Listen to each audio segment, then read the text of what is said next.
চুলাই দিয়ে দিচ্ছি এই যে ঘি তুলবো এটি দিয়ে এই যে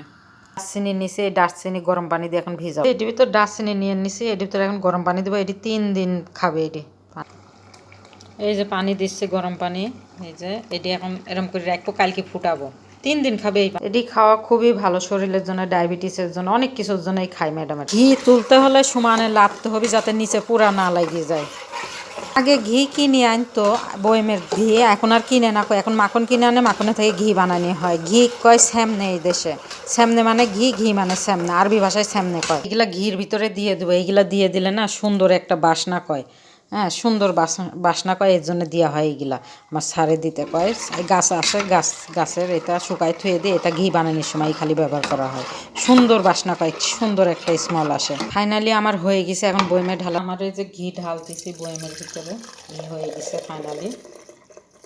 থেকে ঘি তুলিছি ফাইনালি আমার ঘি তোলা হয়ে গেছে বয়মেও ঢালি ফেলেছি ভিডিওটা ভালো লাগলে লাইক কমেন্ট শেয়ার করে দিবেন এই মানুষটা পাশে থাকবেন না আসসালামু আলাইকুম বাজে মন্তব্য করবেন না শেয়ার করে দিবেন বেশি বেশি